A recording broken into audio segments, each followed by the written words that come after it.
Bonjour,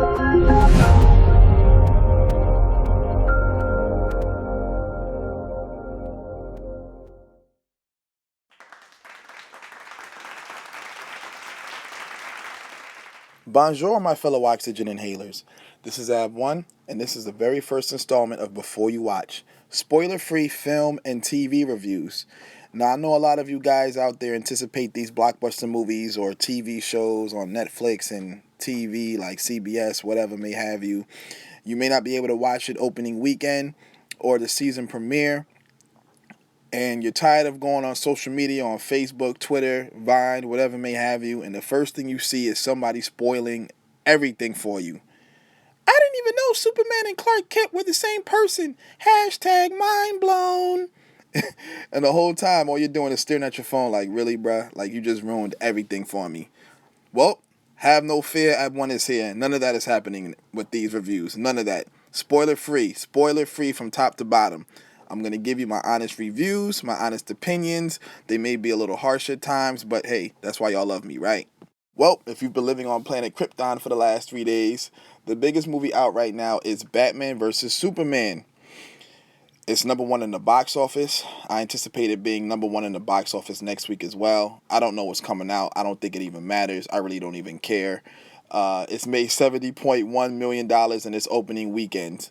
So the first two things everybody wants to know before they watch this movie: 1, who wins? And 2, how was Ben Affleck? Was the movie good? Did it live up to the hype? You know, DC been putting out some garbage. Like, what's good with this movie? Should I even bother go seeing it? Ben Affleck can't even play Daredevil. How's he going to play the Dark Knight? All right, simmer down. 1, who wins?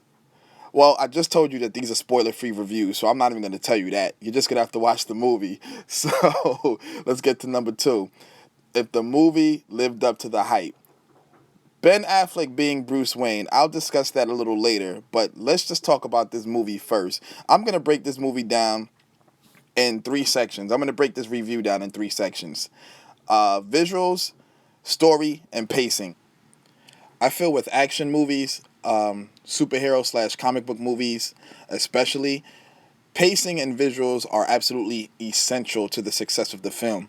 If the pacing is slow, people lose interest. They get bored. Yo, it's whack. It's mad boring. Ain't nothing going on. Yo, there ain't even no superheroes. There ain't no fighting. Like Fantastic Four. If the visuals are bad, people don't like it. Oh, yo, it's mad lame. Yo, it looks corny. It's mad low budget. Somebody made this on their Android. Like Green Lantern. So, let's just get into it right now. The visuals in this movie are absolutely stunning. The suits look good. The costumes look good. The buildings crumbling looks good. The special effects, the visual effects, everything looks good. Everything looks good. The Batmobile looks good. The Batsuit when he fights Superman looks good. Everything looks good. However, if you've seen a Zack Snyder movie, it looks just like the rest of them. Now, if you know who Zack Snyder is, you know exactly what I'm talking about. But I'm just going to assume that majority of the people that are watching this don't know who he is. They're probably wondering, like, yo, who's Zack Snyder? Like, why you name dropping? Like, who is that? If you've ever seen 300, I think he's done Sin City, Sucker Punch, Man of Steel, The Watchmen, another garbage movie. He's done those movies. And if you know what those movies look like, this is going to look exactly the same. Now, if you haven't seen any of those movies and you strictly only watch movies on VHS and you have no idea what I'm talking about, okay, Zack Snyder films are very dark. Now, I know you're probably thinking, yo, it's the Dark Knight. Like, it's got to be dark. Like, come on, bruh. What I mean is there's no color palette in this movie. There's no Roy G. Biv. It's black, gray, white, a little bit of red, sprinkling like a blue, maybe some yellow or orange, but they still look red. And that's it. If you're colorblind, you're going to have no problem watching this movie because you're not going to have to differentiate anything. This movie could be in black and white and it'll look exactly the same as if it did if you were watching it in IMAX. But with all of that, the visual effects still look good. The only issues that I really had with this movie, as far as visuals go, One, uh, Doomsday. Doomsday looks exactly like Abomination from the Hulk movie with Edward Norton in it, like carbon copies. And two, whoever casted Alfred, first off, him and Ben Affleck are like the same age, and two, that dude looks just like Tony Stark, Robert Downey Jr., Iron Man. They look exactly alike. So I don't know. Did somebody who used to work for Marvel that got fired work on this film, because it's just too many similarities. Like the whole time I saw Alfred, I'm thinking, yo, bruh, where's the mechanism in your chest right now? Like, I'm trying to see the Avengers. That's all I was thinking. That's all I was thinking. But all in all, the visuals were on point. On point. Wonder Woman was on point too. Now, about the story. Okay. I watched this movie with 6 of my colleagues, right? And one of them is another film reviewer. You'll probably see her on my channel from time to time. But she said she felt like this movie was a compilation of 6 short stories, 6 short films, whichever way you want to put it. And I agree with her 350%. You know that song by Young Thug, Lifestyles, and nobody knows the song. They just know Lifestyles. That's how this movie is. That's like how this story.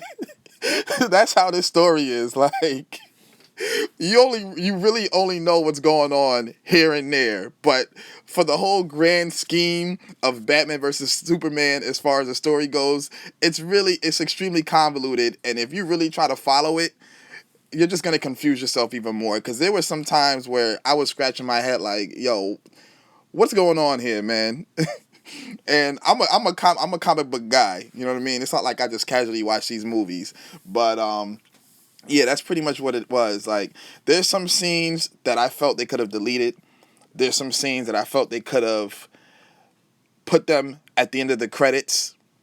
Oh, there's nothing at the end of the credits, just so you know. There's absolutely nothing at the end of the credits, so don't even bother wasting your time. So, yeah, I felt like there were scenes they could have put after the credits, but yeah, it's just, there's going to be some scenes where you're just going to be watching, and you're going to be wondering why are they in this film? Okay, I get it. Marvel's on phase 2 right now. And DC has barely implemented phase 1. So they have to put in as much content as possible to try to set up the rest of the films. Okay, I get that. Cool. That's fine. But at the same time, you don't want to confuse the viewer, and that's exactly what you're doing. You're going to have little kids in that theater watching this movie, and they're not going to have a clue what's going on in some of these scenes. So, if you're going to get the DVD, you're probably going to watch the director's commentary. Well, I'm going to suggest that you watch the director's commentary and hope that the director knows what's going on, because there were some scenes that we had absolutely no clue what was going on. And that's pretty much the story for you. If you think you're going to walk in and you're going to watch, the greatest comic book movie in superhero history, it's not happening. It's not happening. I don't want to say the pacing is as bad as the story, but it's pretty bad, man. It's pretty bad. I get it. It's a setup film. It's not going to be action-packed with tons of thrills and spills, adrenaline-pumping action scenes. You know what I mean? But come on, bruh. 3 hours? 3 hours. All right, it's like 2 hours and 45 minutes, but you're going to round up anyway. It's 3 hours.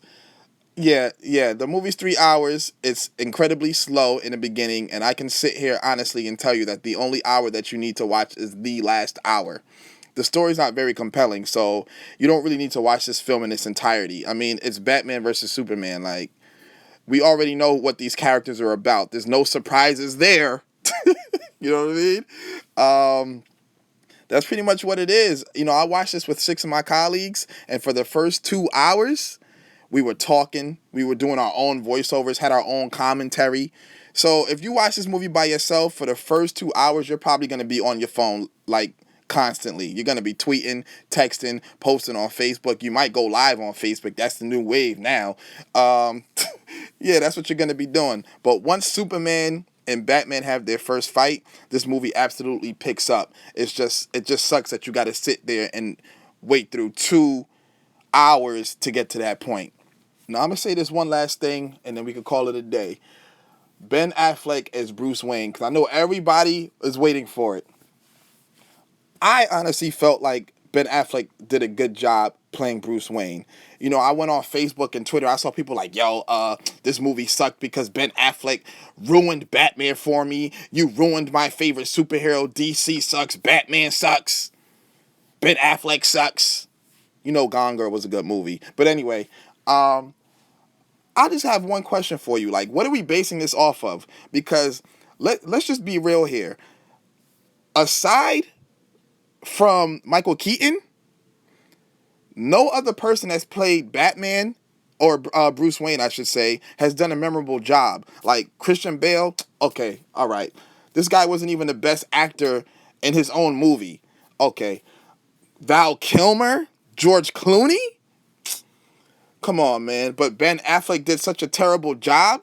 This movie is hands down better than Batman. It's better than any of the other Batmans outside of Dark Knight and the classic ones. So Ben Affleck didn't do that bad of a job. I mean, let's be real. Once Batman's on the scene, the stuntman takes the spotlight anyway. All Bruce Wayne has to do is show up in a suit, drink some wine, be witty here and there, and that's pretty much it. So I think Ben Affleck did a good job. Who I didn't think did a good job, though, was Jesse Eisenberg. And I like him. He's cool. I think he's a talented Michael Cera. But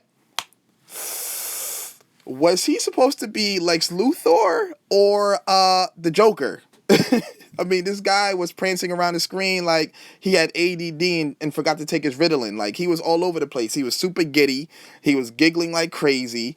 And I was just sitting here like, what's going on with the casting here? You know what I mean? But, I mean, it just is what it is. All in all, though, I give this movie a 7. I give it a 7.